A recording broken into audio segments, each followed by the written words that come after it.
আসসালামু আলাইকুম ওয়া রাহমাতুল্লাহি ওয়া বারাকাতুহু। আলহামদুলিল্লাহ নাহমাদুহু ওয়া নাস্তাঈনুহু ওয়া নাস্তাগফিরুহু ওয়া নাউযু বিল্লাহি মিন শুরুরি আনফুসিনা ওয়া মিন সাইয়্যাতি আ'মালিনা। من يهده الله فلا مضل له ومن يضلله فلا هادي له وأشهد أن لا إله إلا الله وحده لا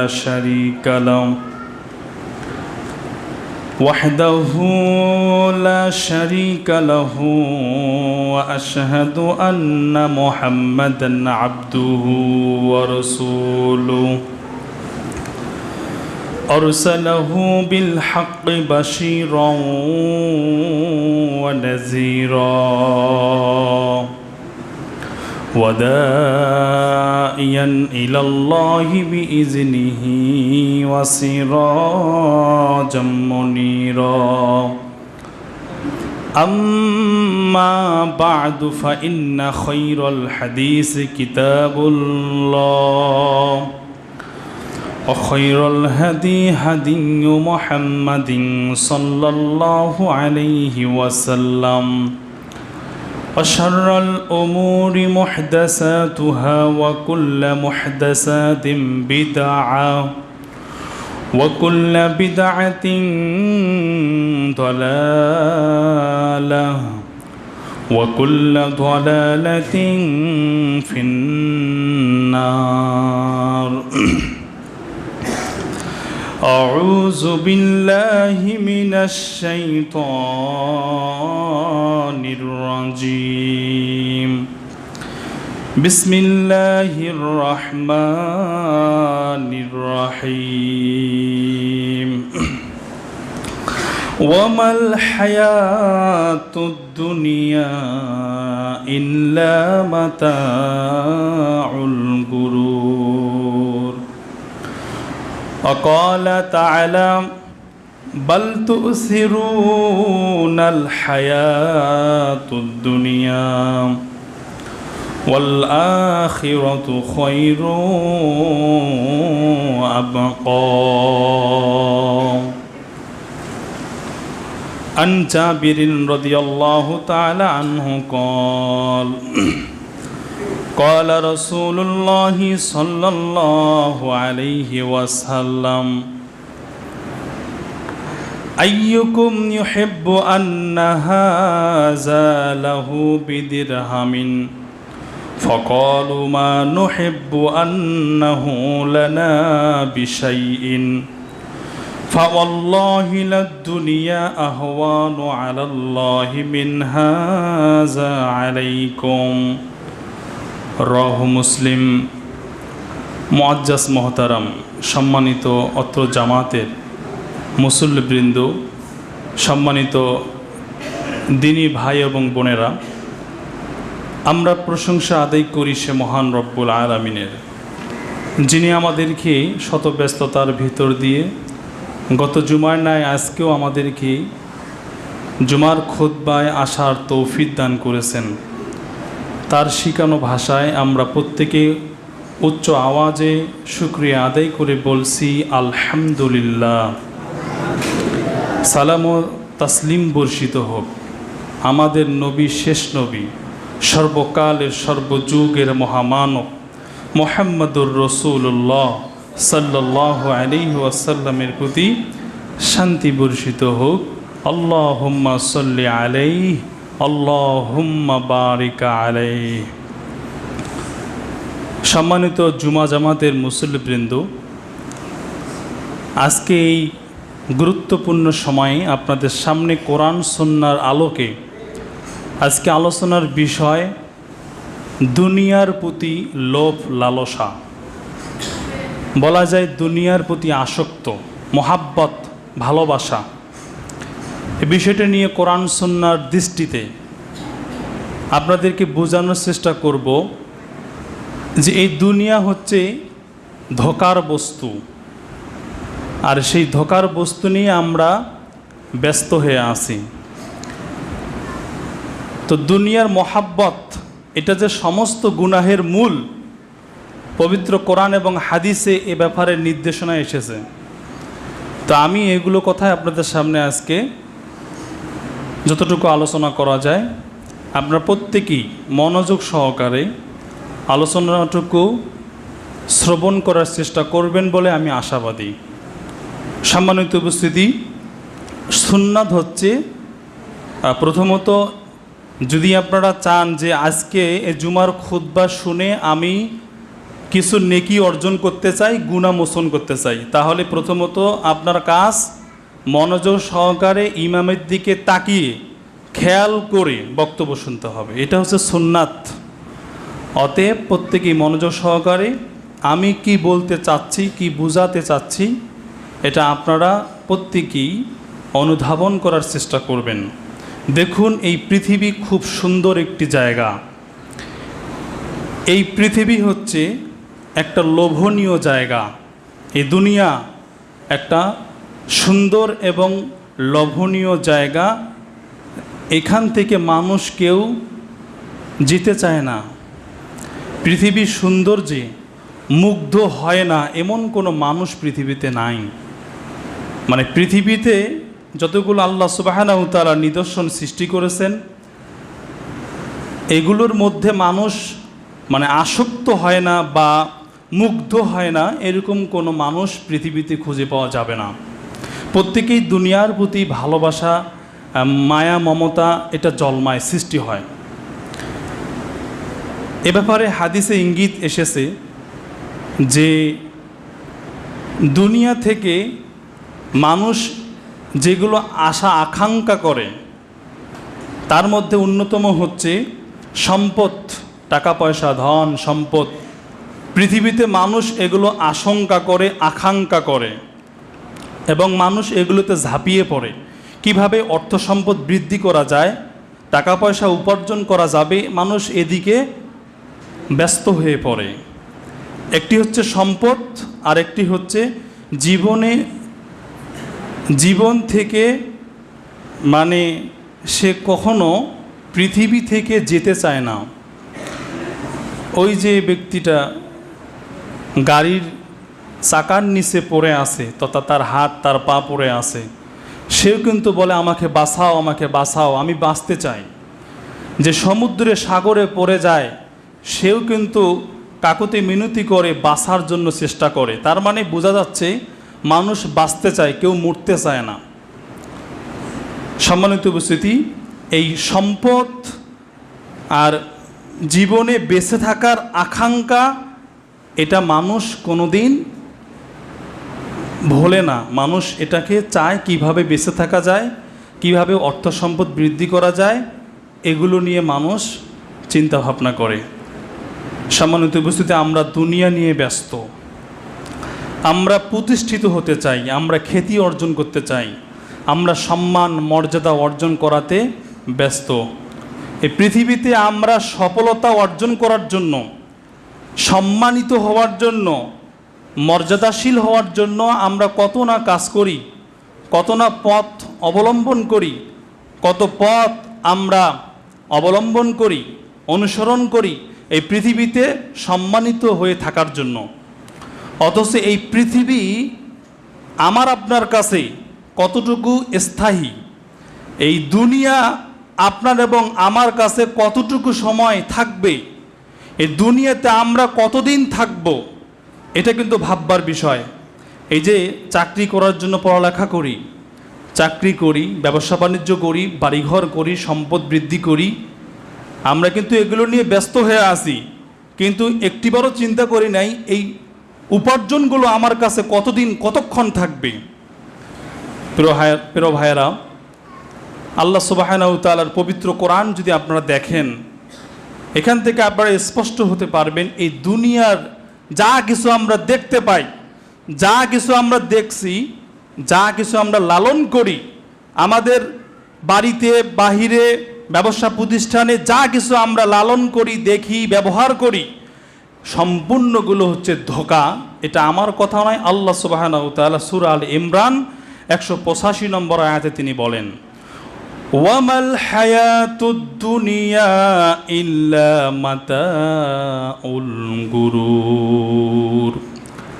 আল্লাহ সুবহানাহু ওয়া তাআলা বলেন, এই দুনিয়া হচ্ছে ধোঁকা এবং খেলতামাশা ছাড়া কিছুই নয়। এই দুনিয়া তোমাদের জন্য ধোঁকা এবং খেল তামাশা ছাড়া কিছুই নয়। অথচ তারপরও আমি আল্লাহ রাব্বুল আলামিন একথা বলার পরেও আমরা এই দুনিয়া নিয়ে ব্যস্ত হয়ে আছি। এই দুনিয়ার ধোঁকা বলার পরেও আমরা ব্যস্ত হয়ে আছি। আল্লাহ রাব্বুল আলামিন বলেন, বাল তুসিরুনাল হায়াতুদ দুনিয়া, এরপরেও তোমরা দুনিয়া নিয়েই ব্যস্ত থাকো, এরপরেও তোমরা দুনিয়ার জীবনকেই প্রাধান্য দিয়ে থাকো। আল্লাহ রাব্বুল আলামিন বললেন, ওয়াল আখিরাতু খায়রু ওয়া আবকা, দুনিয়াকে তোমরা প্রাধান্য দিয়ে থাকো, দাম দিয়ে থাকো, অথচ তোমাদের কাছে সর্বোত্তম এবং স্থায়ী জীবন হচ্ছে আখিরাত। সুবহানাল্লাহ। আখিরাত হচ্ছে স্থায়ী এবং সর্বোত্তম জায়গা। আখিরাত হচ্ছে স্থায়ী জায়গা, আর দুনিয়া হচ্ছে ক্ষণস্থায়ী জায়গা, ধোকার জায়গা, লোভ লালসার জায়গা। এরপরও আল্লাহ বলছেন, বাল তুসিরুনাল হায়াতুদ দুনিয়া, এরপরও তোমরা দুনিয়া নিয়ে ব্যস্ত হয়ে থাকো, অথচ আখিরাত হচ্ছে সর্বোত্তম এবং স্থায়ী এবং সম্মানিত জায়গা। সম্মানিত উপস্থিতি, আল্লাহ সুবহানাহু ওয়া তাআলা এভাবে সকল মানুষের জন্য একথা বলে দিলেন যে দুনিয়া হচ্ছে ধোঁকা আর আখিরাত হচ্ছে সর্বোত্তম এবং স্থায়ী জায়গা। আপনাদেরকে একটা হাদিস যদি আমি বলি, আর এই হাদিস যদি আপনাদের বোঝার মতো ক্ষমতা থাকে বা জ্ঞান থাকে, তাহলে আলোচনা বোঝার জন্য আপনাদের সহজ হবে। দেখুন, একটি হাদিস আমাদের মুহাম্মদ সাল্লাল্লাহু আলাইহি ওয়াসাল্লাম তিনি বলেছেন, মুস্তাউরিদ ইবনে সাদ্দাত রাদিয়াল্লাহু তাআলা আনহু বলেন, মুহাম্মদুর রাসূলুল্লাহ সাল্লাল্লাহু আলাইহি ওয়াসাল্লাম তিনি বলেছেন, আর মুস্তাউরিদ ইবনে সাদ্দাত সাহাবী, আল্লাহ রাসূলের কথা তিনি শুনে তিনি বর্ণনা করেছেন। তিনি বলছেন যে আল্লাহর রাসূল তিনি কসম করলেন, আল্লাহি, আল্লাহর কসম, আল্লাহি, আল্লাহর শপথ। তিনি শপথ করে কিছু কথা বলতে চাচ্ছেন। আমাদের নবীজি শপথ করে কিছু কথা বলবেন, এজন্য প্রথমেই কথা বলার পূর্বেই তিনি কসম করলেন, আল্লাহি, আল্লাহর শপথ, মা দুনিয়া ফিল আখিরাতি ইল্লা মিসলু মা ইয়াজআলু আহাদুকুম ইসবাহ। আল্লাহ রাসূল বললেন, শোনো, আখিরাতের তুলনায় এই দুনিয়ার উপমা হলো যেমন তোমাদের কেউ মহাসমুদ্রে, কেউ যদি একটা সাগর বা মহাসমুদ্রে একটা আঙ্গুল ডুবায় বা আঙ্গুল চুবায়, এই আঙ্গুল সাগরের মধ্যে দেওয়ার পরে এখন আঙ্গুল সে উপরের দিকে তুলুক, উপরের দিকে তুলানোর পরে দেখুক তার আঙ্গুলের মাথায়, আঙ্গুলের ডগায় কতটুকু পানি এসেছে, আঙ্গুলের মাথায় কতটুকু পানি এসেছে সে লক্ষ্য করুক। এই যে আঙ্গুলের মাথায় যতটুকু পানি এসেছে এটা হচ্ছে দুনিয়া, আর মহাসমুদ্রের মধ্যে যতগুলো পানি রয়ে গেল এটা হচ্ছে আখিরাতের তুলনা। সুবহানাল্লাহ বলেন। আপনারা কি বুঝলেন? আঙ্গুল চুবানোর পরে যতটুকু পানি আসে, কয় ফোঁটা পানি আসবে প্রিয় ভাইরা? আঙ্গুলের মাথায় কতটুকু পানি আসবে আর কত পানি, সম্পূর্ণ পানিগুলোই সাগরের মধ্যে থেকে গেল। আমাদের নবীজি বোঝাতে চাচ্ছেন আঙ্গুলের মাথায় যতটুকু পানি আসলো এটা হচ্ছে দুনিয়া, আর যতগুলো পানি সমুদ্রের মধ্যে থেকে গেল এটা হচ্ছে আখিরাত। তাহলে আখিরাতের তুলনায় দুনিয়ার সময়টা কতটুকু? আপনি যদি বুদ্ধিমান হন তাহলে বুঝতে পারবেন আখিরাতের তুলনায় এই দুনিয়ার সময়টুকু কতটুকু আপনি বুঝতে পারবেন যদি আপনি বুদ্ধিমান হন। আর একটা আঙ্গুলের কথা পরে থাকলো, সারা পৃথিবীর মানুষকে, এই 7 কোটি মানুষকে যদি এই সমুদ্রের মধ্যে চুবানো হয়, তারা যদি গোসল করে উপরে আসে, তাহলে তাদের দেহের মধ্যে, শরীরে কতটুকু পানি আসবে? কতটুকু পানি আসবে? সারা পৃথিবীর মানুষ যদি একটি মহা সমুদ্রের মধ্যে গোসল করে উপরে আসে, তাহলে কতটুকু পানি তারা উত্তোলন করতে পারবে? বিষয়টি খেয়াল করুন প্রিয় ভাইয়েরা। আল্লাহ রাসূল এভাবে সাহাবীদেরকে বুঝাতে চাচ্ছেন আখিরাতের তুলনায় দুনিয়ার সময় কতটুকু। প্রিয় ভাইয়েরা, অন্য আরেকটি হাদিস আপনাদের সামনে যদি বলি তাহলে আপনারা সহজেই বুঝতে পারবেন। হাদিসের রাবি জাবের রাদিয়াল্লাহু তাআলা আনহু বলেন, মুহাম্মাদুর রাসূলুল্লাহ, নবীজির প্রতি ভালোবাসা আপনাদের কম না বেশি? মুহাম্মাদুর রাসূলুল্লাহ সাল্লাল্লাহু আলাইহি ওয়াসাল্লাম তিনি সাহাবীদেরকে বুঝাতে চাচ্ছেন এই দুনিয়ার মূল্য আল্লাহর কাছে কতটুকু, মানে এই দুনিয়ার দাম, এই দুনিয়ার মূল্য আল্লাহর কাছে কতটুকু, এটা বোঝানোর জন্য আমাদের রাসূল সাল্লাল্লাহু আলাইহি ওয়াসাল্লাম তিনি সাহাবীদের সামনে একটি উপমা, একটা দৃষ্টান্ত পেশ করলেন। আমাদের নবীজি কিছু সংখ্যক সাহাবীদেরকে নিয়ে একটি কান কাটা মৃত বকরির বাচ্চা দিয়ে তিনি অতিক্রম করছিলেন। বিষয়টি একটু বোঝার চেষ্টা করবেন, প্রত্যেকেই আপনারা খেয়াল করবেন, এখানে কেউ ঝিমানোর আর ঘুমানোর চেষ্টা করবেন না। দুই একটা কথা বললে মন খারাপ করবেন, এটা আমি চাচ্ছি না। প্রত্যেকেই আপনারা খেয়াল করুন আমি কি বলতে চাচ্ছি, আমি আমার বাপদাদার কথা বলতেছি না, হাদিস থেকে আপনাদেরকে বোঝানোর চেষ্টা করতেছি। দুনিয়ার লোভে পড়ে যে আমরা মত্ত হয়ে আসি, এটা আপনি কোন পথে আসেন, এই বিষয়টি আপনাদেরকে বোঝানোর চেষ্টা করব। আমাদের নবীজি একটা বকরির বাচ্চা, এরপরে মৃত, এরপরে কান কাটা, বিষয়টি তিনটি লক্ষণীয়। এক, ছাগলটির কান কাটা, কান নাই। দুই, ছাগলটি মৃত, মরা। তিন, ছাগলটি হচ্ছে ছাগলের বাচ্চা। এক নম্বর মৃত, দুই নম্বর কান কাটা, এবার একটা বাচ্চা, ছাগলের বাচ্চা, বকরির বাচ্চা। নিকট দিয়ে যাচ্ছিলেন আমাদের নবীজি, তিনি সাহাবীদের উদ্দেশ্যে বললেন, আইয়ুকুম ইউহিব্বু আন্না হাযা লাহু বিদিরহাম, ওহে সাহাবাগণ তোমরা শোনো, এই যে কান কাটা মৃত বকরির বাচ্চা, এটা কি তোমরা কেউ 1 দিরহামের বিনিময়ে, মানে 1 টাকার বিনিময়ে তোমরা কেউ কি নিজেদের সম্পদ হোক, তোমরা কি কেউ কি আসো প্রস্তুত নিতে? তোমরা কেউ কি আসো 1 দিরহামের বিনিময়ে এই মৃত ছাগলের বাচ্চাটি, কান কাটা ছাগলের বাচ্চাটি তোমরা ক্রয় করবে? তোমরা কেউ কি আসো? সাহাবাগণ বললেন, ফাকালু মা নুহিব্বু আন্নাহু লানা বিশাইগিন, ওগো আল্লাহর হাবিব, এটা 1 টাকা বা 1 দিরহামের বিনিময়ে কেন? এটা যদি আমাদেরকে আপনি এমনি দেন, এটা যদি আপনি আমাদেরকে এমনি দেন, ফ্রিতে দেন, এরপরও আমরা চাইবো না এটা আমাদের সম্পদ হোক। আল্লাহর রাসূল কসম করে শপথ করে তিনি বললেন, ফাআল্লাহি লাদ দুনিয়া আহওয়ানু আলাল্লাহি মিন হাযা আলাইকুম। শোনো সাহাবাগণ, তোমাদের কাছে এই কান কাটা মৃত বকরির বাচ্চাটি তোমাদের কাছে যেমন নিকৃষ্ট, তোমাদের কাছে কোনো দাম নাই, তোমাদের কাছে যেমন তো কোনো মূল্য নাই, ওই রকম আল্লাহ সুবহানাহু ওয়া তাআলার কাছে এই পৃথিবীর সম্পদ, এই পৃথিবী, এই দুনিয়ায় যা কিছু আছে এগুলো আল্লাহ সুবহানাহু ওয়া তাআলার কাছে কোনো দাম নাই, এগুলো নিকৃষ্ট। নাউজুবিল্লাহ বলেন। এই হাদিস বোঝার মতো আপনার যদি ক্ষমতা থাকে তাহলে আপনি আজকে বক্তব্য শুনতে আপনি সক্ষম। সম্মানিত উপস্থিতি, একটা ছাগলের বাচ্চা আপনাকে দিলে আপনি এটা নিয়ে যাবেন না, এটা আপনি নেবেন না। দেখুন আল্লাহ রাসূল বললেন 1 টাকা বিনিময়ে কেউ কি নেবেন? সাহাবাগণ বলছেন, এটা আমরা 1 টাকা কেন, এমনিও যদি আপনি দেন, এরপরে ছাগলের বাচ্চাকে আমাদের সম্পদ হিসাবে আমরা গ্রহণ করব না। আল্লাহ রাসূল বলছেন, তোমাদের কাছে এই বকরির বাচ্চা যেমন নিকৃষ্ট, ওই রকম এই পৃথিবী আল্লাহ রব্বুল আলামিনের কাছে নিকৃষ্ট, কোনো দাম নাই, কোনো মূল্য নাই আল্লাহ রব্বুল আলামিনের কাছে।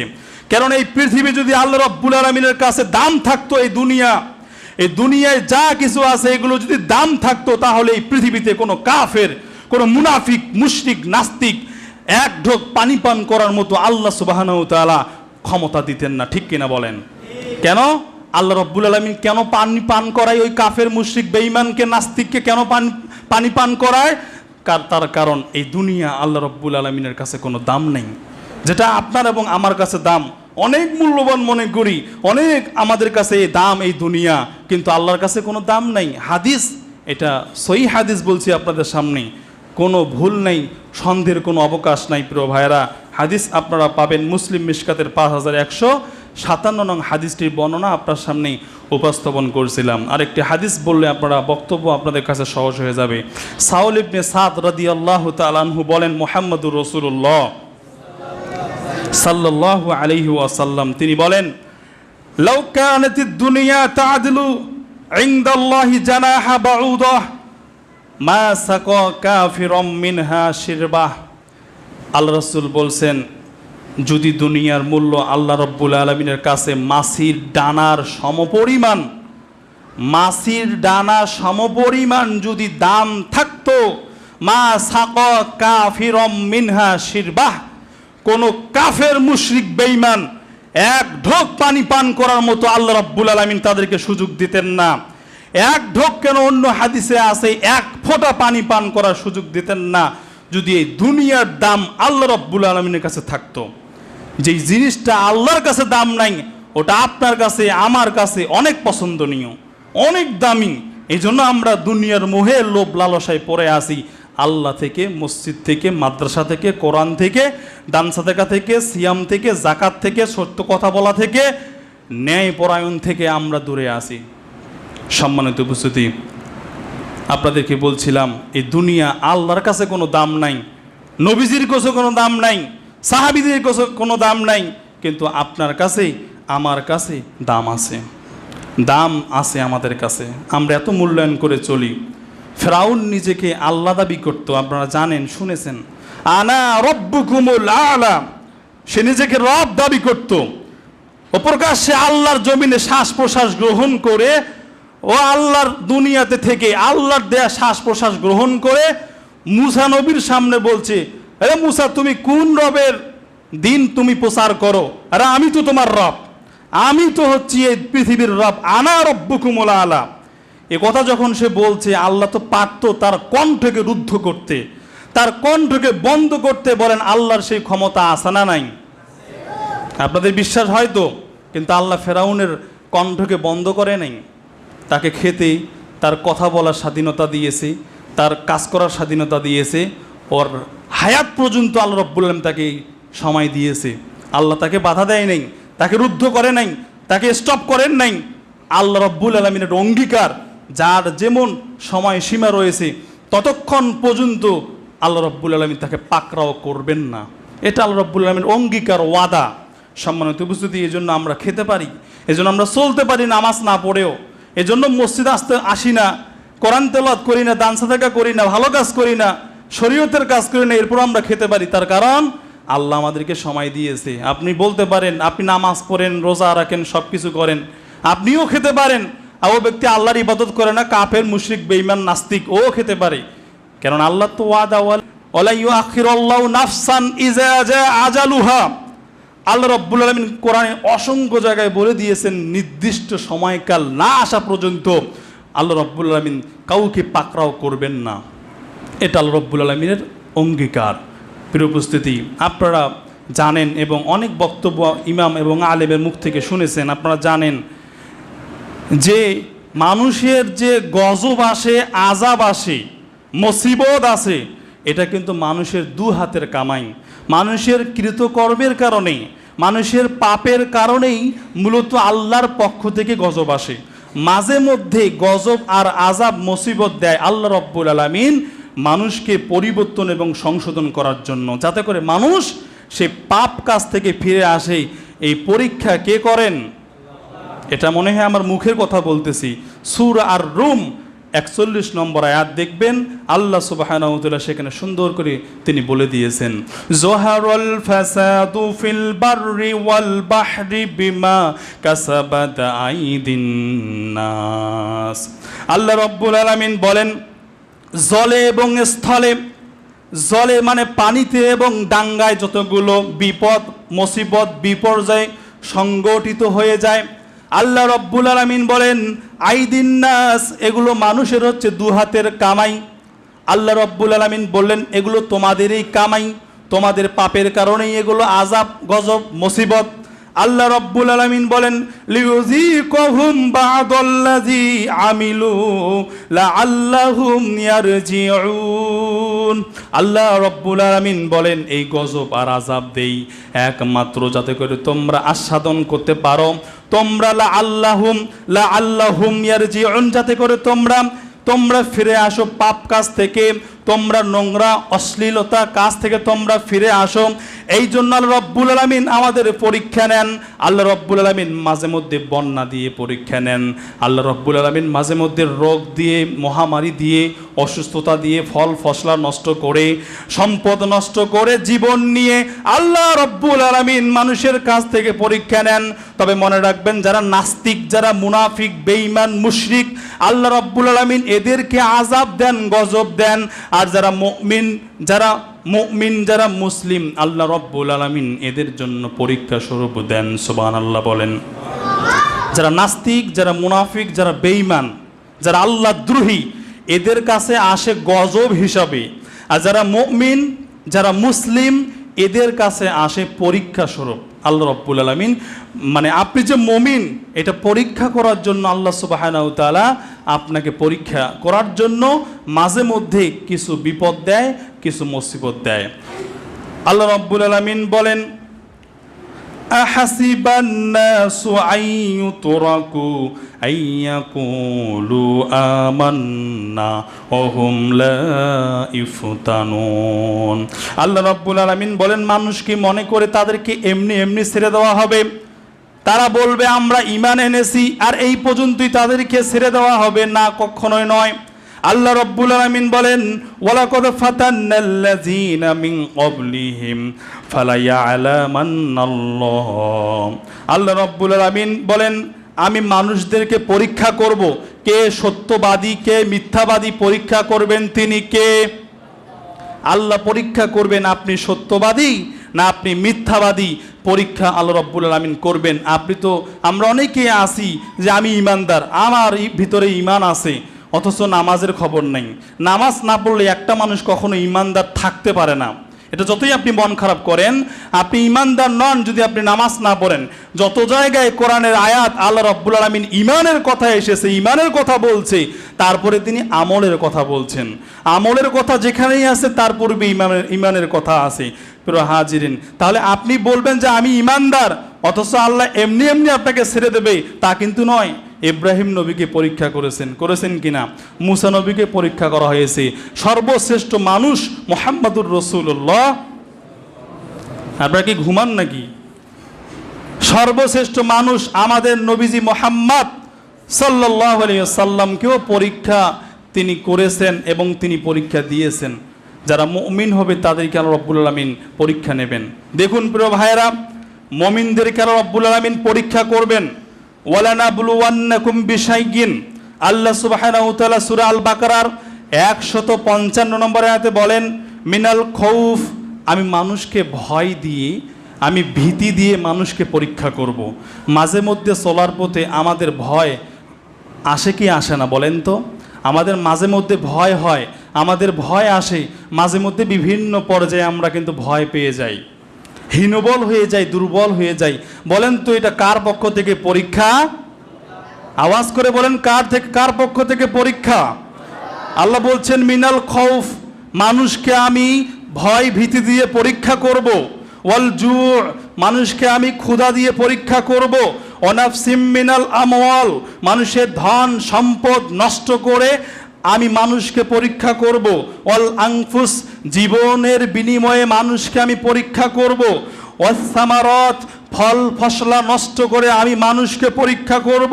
ওয়াবাশিরিস সাবিরিন, তোমরা সুসংবাদ দিয়ে দাও। এই পরীক্ষাগুলো যারা ধৈর্যের সাথে মোকাবেলা করবে, ধৈর্যের সাথে যারা ধৈর্য ধারণ করবে, আল্লাহ রাব্বুল আলামিন বলেন ওয়াবাশিরিস সাবিরিন, সাবিরিনদের জন্য, ধৈর্যশীলদের জন্য তাদের জান্নাত আল্লাহ রাব্বুল আলামিন প্রস্তুত করে রেখেছেন। সুবহানাল্লাহ বলেন। সম্মানিত উপস্থিতি, অনেক সময় আমাদের ভয় হয়, আমাদের ভিতরে ভয় আসে। কখনো আমাদের ক্ষুধা, বাড়িতে ভাত নাই, চাল নাই, কখনো আমাদের ধন সম্পদ নষ্ট হয়ে যায়, ফল ফসলা, এই যে বর্তমান পানি নাই, এটা আপনার জন্য পরীক্ষা। আবার দেখেন যে ফেনী, ওই যে কুমিল্লা, এরপরে নোয়াখালীর ওই পাশে দেখেন বন্যায় মানুষের বাড়িঘর ডুবে যাচ্ছে, থাকার মতো বাড়ি নাই, পোশাক পরবে, শরীরে পোশাক করবে, সেই পোশাক নাই, খাওয়ার মতো খাদ্য নাই। একদিকে বন্যা আর একদিকে খরা। এটা বলেন তো কার পক্ষ থেকে পরীক্ষা? আল্লাহর পক্ষ থেকে পরীক্ষা। যদিও বিভিন্ন রাজনৈতিক বিষয়টি এখানে ইস্যু হিসাবে আমরা ধরতে পারি। বাংলাদেশ সাইটে যারা পার্শ্ববর্তী দেশ যাদেরকে আমরা ওই বন্ধু মনে করতাম, কিন্তু তারা কোনোদিন মুসলমানদের বন্ধু হতে পারে না। ভারত ওই যে নরেন্দ্র মোদী কোনোদিন মুসলমানদের বন্ধু হতে পারে না।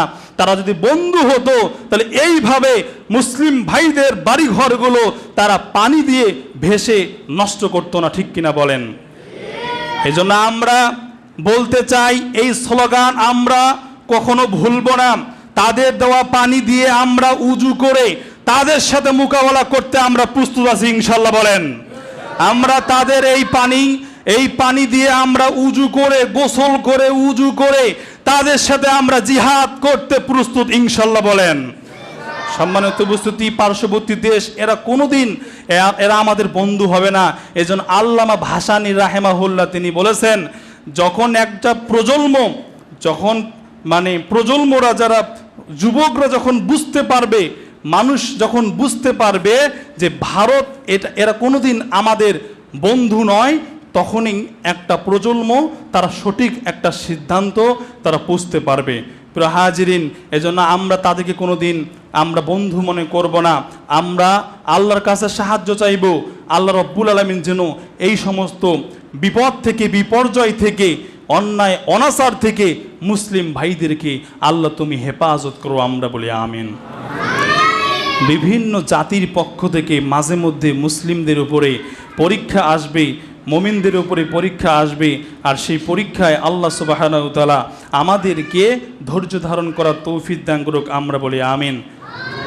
প্রিয় ভাইয়েরা, আপনাদের আলোচনা আপনাদের সামনে করেছিলাম দুনিয়ার প্রতি লোভ লালসা। দুনিয়া নিয়ে আমরা ব্যস্ত আছি, এই দুনিয়া নিয়ে আপনার সামনে কথা। দেখুন, আদম সন্তানের মধ্যে এত লোভ, এত লালসা কাজ করে। যেমন একটি হাদিস আপনার সামনে বললে আপনি সহজেই বুঝতে পারবেন। হাদিসটি বর্ণনা করেছেন আনাস রাদিয়াল্লাহু তাআলা আনহু, বলেন মুহাম্মদুর রাসূলুল্লাহ সাল্লাল্লাহু আলাইহি ওয়াসাল্লাম তিনি বলেন, লাউ আন্না লি ইবনি আদামা ওয়াদিয়াম মিন যাহাবিন। আমাদের রাসূল বলেন, আমাদের নবীজি বলেছেন, আদম সন্তানের যদি একটি পৃথিবী ভর্তি সম্পদ থাকে, পৃথিবী ভর্তি যদি স্বর্ণের পাহাড় থাকে, দুইটি হাদিস, একটি হাদিসে স্বর্ণের পাহাড় এবং আরেকটি হাদিসে আছে পৃথিবী ভর্তি যদি সম্পদ থাকে, এই আদম সন্তান আবার আকাঙ্ক্ষা করবে আর একটা যদি আমার স্বর্ণের পাহাড় হতো, এই আকাঙ্ক্ষা করবে। এই আকাঙ্ক্ষা কতদিন থাকবে? যতদিন না সে কবরে যাবে, কবরে না যাওয়া পর্যন্ত এর আকাঙ্ক্ষা থাকবে, আকাঙ্ক্ষা বৃদ্ধি হতেই থাকবে, বলছেন মুহাম্মদ সাল্লাল্লাহু আলাইহি ওয়াসাল্লাম। দেখেন আদম সন্তানের অবস্থা দেখেন, একটা বাড়ি আছে আর একটা বাড়ি কিভাবে করা যায়, একটা জমি আছে আর একটা জমি কিভাবে করা যায়, একটা দোকান আছে আর একটা কিভাবে দোকান করা যায়। এই যে হাদিসের আলোয় কি বোঝা যাচ্ছে, একটা স্বর্ণের পাহাড়, সারা পৃথিবী ভর্তি স্বর্ণের পাহাড় যদি থাকে, তাহলে সে আবার বলবে আমার যদি এই রকম আর একটা পাহাড় থাকতো, আশঙ্কা করতেই থাকবে। এই হচ্ছে আদম সন্তানের নেশার, এই হচ্ছে আদম সন্তানের বৈশিষ্ট্য। আল্লাহ রব্বুল আলামিন ধন সম্পদের মায়া থেকে, পৃথিবীর মায়া থেকে আল্লাহ আমাদেরকে হেফাজত করুক, আমরা বলি আমিন। একটা মানুষের মধ্যে যদি সম্পদের মায়া থাকে আর ক্ষমতার মায়া থাকে, তাহলে এই মানুষটার দ্বারায় জনগণ ক্ষতিগ্রস্ত হবে। হাদিস আপনারা পাবেন, এই হাদিস আমাদের নবীজি মুহাম্মদ সাল্লাল্লাহু আলাইহি ওয়াসাল্লাম তিনি বলেছেন, একটা ক্ষুধার্ত বাঘ, হাদিসটি একটু বোঝার চেষ্টা করবেন প্রত্যেকেই। এই যে আপনারা ঘুমাচ্ছেন, ঘুমানোর জন্য এসেছেন, আপনারা কি ঘুমানোর জন্য এসেছেন? দেখেন না একটু, আমি কি আপনাদের সামনে কোরআন হাদিস থেকে কথা বলছি, যে হাদিসটা এখন বলবো অত্যন্ত গুরুত্বপূর্ণ। দেখুন, আমাদের রাসূল বলছেন, একটা ক্ষুধার্ত বাঘকে যদি ছাগলের পালে, একটা ছাগলের পাল, ছাগলের দল, সেখানে যদি দুইটি নেকড়ে বাঘকে ছেড়ে দেওয়া হয়, তাহলে যেই পরিমাণের ক্ষতি হবে ছাগলের পালের, ছাগলের দলের, অনেকগুলো ছাগল, সেখানে যদি আপনি দুইটা বাঘ দেন ছেড়ে, তাহলে বলেন তো ছাগলগুলো কি আস্ত থাকবে? ছাগলগুলোকে তো মেরে ফেলবে, খেয়ে ফেলবে। আমাদের রাসূল বলছেন, কারো মধ্যে যদি, কোনো ব্যক্তির মধ্যে যদি সম্পদের লোভ আর ক্ষমতার লোভ যদি থাকে, ওই রকমভাবে মানুষগুলো ক্ষতিগ্রস্ত হবে, নিজেও ক্ষতিগ্রস্ত হবে, মানুষদেরকেও, জনগণকেও ক্ষতিগ্রস্ত করবে, ঠিক কিনা বলেন? আমরা তো হারে হারে টের পাচ্ছি। ফেসবুক ইউটিউব খুললে আমরা দেখতে পাই মানুষের সম্পদের লোভে আর ক্ষমতার লোভে কত মারামারি, কত হানাহানি, কত হত্যা, গুম, এরপরে কত রকমের নির্যাতন, রক্তপাত এগুলো হচ্ছে কি হচ্ছে না? ক্ষমতার লোভে, সম্পদের লোভে যতগুলো ক্রাইম এই বাংলাদেশে এবং পৃথিবীতে হয়, এর পিছনে দুইটি কারণ। এক হয় সম্পদের কারণে, আর না হলে ক্ষমতার কারণে। যখনই একটা সরকার যখন পরিবর্তন হয়, নির্বাচনের সময় যেই হারে মানুষ মারা যায়, মানে ক্ষমতায় যাওয়ার জন্য যেইভাবে মানুষ খুন হয়, আবার ক্ষমতাকে টিকে রাখার জন্য ওই হারে মানুষ খুন হয়। রানা প্লাজায় আপনার নাম শুনেছেন, আগুনে মানুষ মারা গেছে, কতগুলো মানুষ দুর্ঘটনায় মারা যায়, আর কতগুলো মানুষ মারা যায় একটা দুর্ঘটনায়। কিন্তু নির্বাচনের সময় এই ক্ষমতার লোভে মানুষকে মারতে দ্বিধাবোধ করে না, ঠিক কিনা বলেন? সম্পদের কারণে ভাই ভাইকে হত্যা করে, ভাই ভাইকে রক্ত জখম করে, ভাই ভাইকে মারে, এর জমির কারণে, সম্পদের কারণে সম্পর্ক পর্যন্ত ছিন্ন হয়ে যায়। এগুলো মনে হয় এই ধনেতুল্লাহ সরকার পার্টির নাই, অন্য অন্য জায়গায় আছে। সম্মানিত উপস্থিতি, বলছিলাম এই যে সম্পদের কারণে আর ক্ষমতার কারণে, এই দুইটি কারণে আজকে এই পৃথিবীতে এত অন্যায়, অনাচার, এরপরে এতগুলো বিপর্যয়। সম্মানিত উপস্থিতি, আপনাদেরকে আরও কিছু কথা বলতাম, সময় যত সংক্ষিপ্ত। এই দুইটি কারণে মানুষের অর্থ সম্পদ, এরপরে ক্ষমতার কারণে মানুষগুলো ধ্বংস হয়, মানুষগুলো পথভ্রষ্ট হয়ে যায়।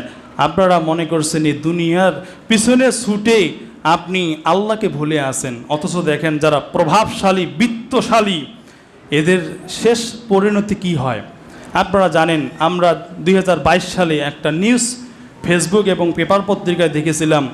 ওই যে মহাসিন নামে একজন ব্যক্তি প্রভাবশালী, তার ছেলে মেয়ে, তার স্ত্রী তাকে বাংলাদেশে রেখে আমেরিকায় থাকে, বিভিন্ন লন্ডনে থাকে, বিভিন্ন দেশে থাকে। তার সাথে সঙ্গ দেবে তার স্ত্রী, ছেলে মেয়েরা উচ্চ লেখাপড়া করে তারা বাইরে গিয়ে চাকরি করে। এখন ওই ব্যক্তি বৃদ্ধ বয়সে 55 বছর, 60 বছর বয়সে, 70 বছর বয়সে এখন একা থাকে, বিভিন্ন চিন্তাভাবনা। এক পর্যায়ে লাইভে এসে তার সমস্ত দুঃখ বেদনার কথাগুলো বলে।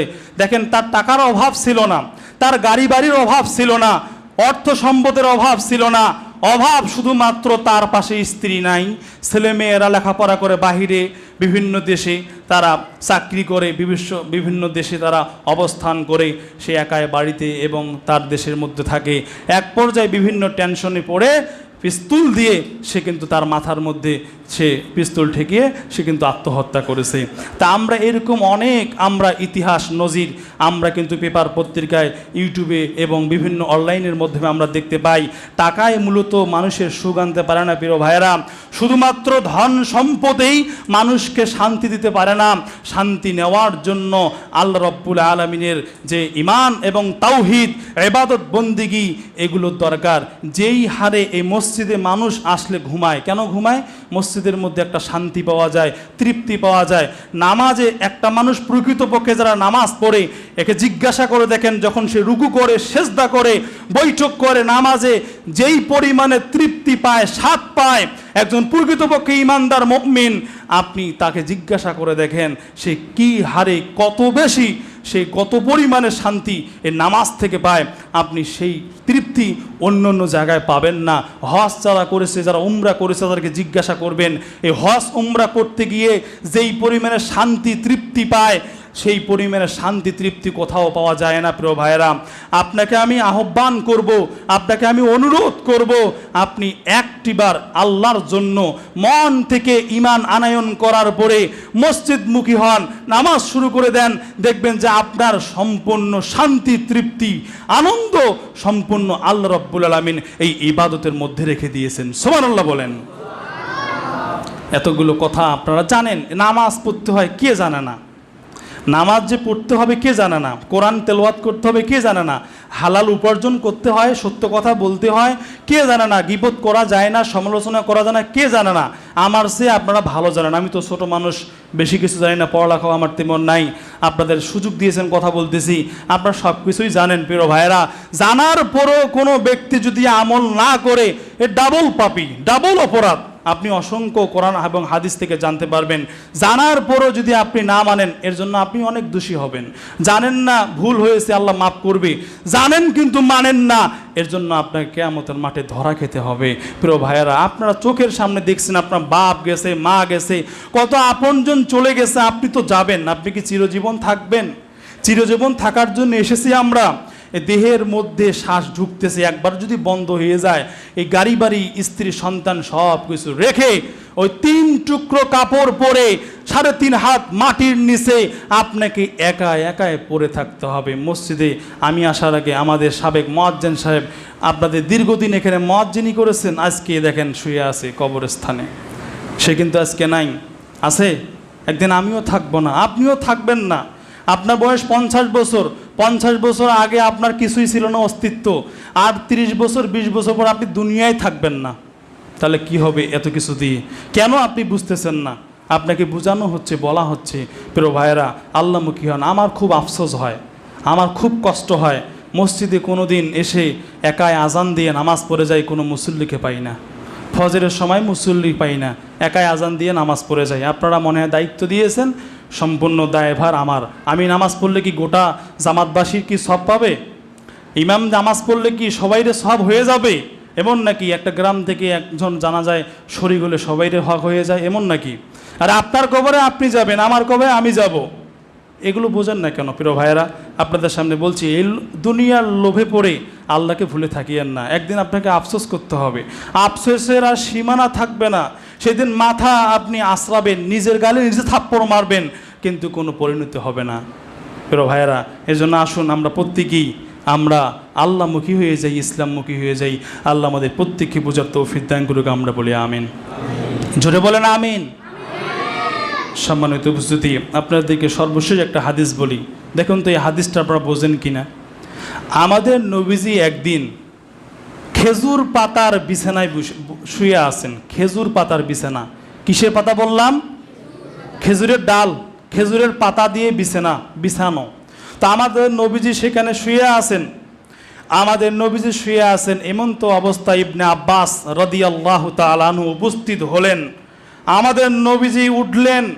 ইবনে আব্বাস লক্ষ্য করলেন যে আমাদের নবীজির গায়ে এই যে খেজুরের পাতার কিছু দাগ উঠে গেছে, রক্ত লাল হয়ে গেছে এই খেজুরের পাতার ডাল দিয়ে। ইবনে আব্বাস বললেন, ওগো আল্লাহর হাবিব, আপনি অনেক কষ্ট করে এখানে শুয়ে থাকেন, আপনি একটু অনুমতি দিলে আমি আপনার জন্য একটি গদি, একটি মকমলের কাপড়, মানে নরম কিছু আপনার জন্য আমি নিয়ে আসি, একটু অনুমতি দিলে। আল্লাহ রাসূল তখন বললেন, দেখেন কি জবাব উত্তর দেয়। আল্লাহ রাব্বুল আলামিনের রাসূল বললেন, ওগো ইবনে আব্বাস, ও ইবনে আব্বাস, এই গদি দিয়ে তুমি কি করবা? এই আরাম দিয়ে তুমি কি করবা? আমি কি করব? আমি তো এই দুনিয়াতে আসি মুসাফিরের ন্যায়। এই দুনিয়াটা হচ্ছে মুসাফির খানা। একজন মুসাফির যখন, মুমিনদের দৃষ্টান্ত আমাদের রাসূল দিচ্ছেন, একজন যখন মুসাফির কোনো ধর বাংলাদেশে আসলো, এই বাংলাদেশে 3 দিন 5 দিন 1 মাস অবস্থান করার পরে সে আবার ধরেন যে চলে যাবে দিনাজপুরে, পঞ্চগড়ে, ঠাকুরগাঁয়ে, বিভিন্ন জায়গায় সে এভাবে চলমান থাকে, এভাবে চলতেই থাকে, সে কিন্তু স্থায়ী কোথাও হয় না। সম্মানিত উপস্থিতি, এভাবে আমাদের রাসূল বলছেন, একজন মুসাফির যেমন এক জায়গায় দীর্ঘ সময় থাকে না, কিছুক্ষণ হাঁটতে হাঁটতে যখন ক্লান্ত হয়ে পড়ে সে তখন বিশ্রাম নেয়।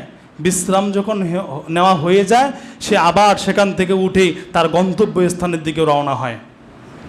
দেখুন সম্মানিত উপস্থিতি, আমাদের রাসূল বলছেন, আমরাও তো এই দুনিয়াতে এসেছি মুসাফিরের ন্যায়। ও ইবনে আব্বাস, আমরা তো মুসাফির, এই দুনিয়ায় আমরা এসেছি মুসাফিরের ন্যায়। আমরা একদিন এই দুনিয়া থেকে চলে যাব। স্থায়ী ঠিকানা আখিরাত, স্থায়ী ঠিকানা হচ্ছে, সর্বোত্তম জায়গা হচ্ছে আখিরাত। ও ইবনে আব্বাস, এই গদি দিয়ে আর আরাম আশ দিয়ে আমি কি করব? সম্মানিত উপস্থিতি, যেই মানুষটা মুসাফিরের ন্যায় চলমান করে, ধরুন যে একজন ব্যক্তি মুসাফির একটা ছায়া পেল, গাছের নিচে বসে রেস্ট নিচ্ছে, ও কি চাইবে এখানে একটা খাট নিয়ে আসি? ও কি চাইবে এখানে আমি একটা ড্রেসিং টেবিল নিয়ে আসি, কারেন্টের ব্যবস্থা করি, এসির ব্যবস্থা করি? আচ্ছা বলেন তো, যদি বুঝে থাকেন, ওই মুসাফির ব্যক্তি ওই গাছের নিচে, ও তো স্থান অন্যদিকে, ও কি চাইবে যে এখানে একটা খাট নিয়ে আসি? বলেন তো সে কি চাইবে? সে কি চাইবে এখানে একটা খাট নিয়ে আসি? সে কি চাইবে এখানে আমি আসবাবপত্র নিয়ে আসি? চাইবে না। ও ইবনে আব্বাস, শোনো, আমরা হচ্ছে মুসাফিরের ন্যায়, আমরা একদিন এই দুনিয়া থেকে চলে যাব। এজন্য বারংবার আল্লাহ রাসূল ইবনে ওমরের গায়ে হাত রেখে বলছিল, ও ইবনে ওমর, তুমি নিজেকে সর্বক্ষণে তুমি মনে করো তুমি একজন কবরের অধিবাসী, তুমি একজন কবরের অধিবাসী, তুমি একজন কবরের প্রতিবেশী, তুমি একজন এই দুনিয়ার মুসাফির হিসেবে থাকো। ইবনে ওমর, তুমি সকালে অবস্থান করলে বিকালের আর আশঙ্কা করো না, বিকেলে তুমি অবস্থান করবেই, বিকালে অবস্থান করলে আর সকাল হওয়ার আশঙ্কা তুমি করো না ইবনে ওমর। এভাবে আমাদের নবীজি অসংখ্য আয়াত এবং অসংখ্য হাদিসেই তিনি বলে গেছেন। প্রিয় ভাইয়েরা, তাহলে আমরা এই সংক্ষিপ্ত আকারে আজকে আমি আপনাদেরকে পুরোপুরি আলোচনা করতে পারিনি, এই সংক্ষিপ্ত আকারে আপনাদেরকে বোঝানোর চেষ্টা করছি এই দুনিয়ার লোভে পড়ে আল্লাহকে ভুলে থাকিয়েন না। কেননা এভাবে ভুলে থাকলে একদিন মালাকাল মাউত চলে আসলে সেদিন নিজের গালে নিজে থাপড় মারবেন। আমি যদি মাটি হয়ে যেতাম, হায় হায় মৃত্যু যদি আমার সর্বশেষ ঠিকানা হতো, এভাবে আফসোস করবেন। সেই দিন কিন্তু আফসোস করলে এর কোনো বিকল্প কোনো পথ থাকবে না। তাই আসুন আমরা প্রত্যেকেই যার যেই স্থানে যেই কর্মে যেই পেশায় থাকি না কেন, আমরা প্রত্যেকেই আল্লাহ সুবহানাহু ওয়া তাআলার প্রতি ঈমান আনয়ন করার পরে আমরা আল্লাহ রাব্বুল আলামিনের কাছে তাওবা করব। দয়াময় রহমান, আমরা অনেক গুনাহ করেছি, আমরা অনেক পাপ করেছি, আপনি আমাদের গুনাহগুলো মোচন করে দাও। আমরা প্রত্যেকে বলে আমিন। দয়াময় রহমান, আমরা অনেক গুনাহ করেছি, আমাদের কাছ থেকে অনেকের আত্মীয় স্বজন, বাবা মা, অনেকেরই আপনজন চলে গেছে। আল্লাহ তুমি তাদেরকে ক্ষমা করে দিয়ে জান্নাতুল ফেরদাউসের মেহমান হওয়ার তৌফিক দান করে দাও। আমরা বলি আমিন। দয়াময় রহমান, আমরাও একদিন মৃত্যুবরণ করব। আল্লাহ তুমি আমাদেরকে মুমিন হয়ে, নামাজি হয়ে, খাঁটি মুসলিম হয়ে আল্লাহ তুমি আমাদেরকে সেই কবরে যাওয়ার তৌফিক দান করে দাও। আমরা বলি আমিন। ওয়া আখিরু দাওয়ানা আনিল হামদুলিল্লাহি রাব্বিল আলামিন।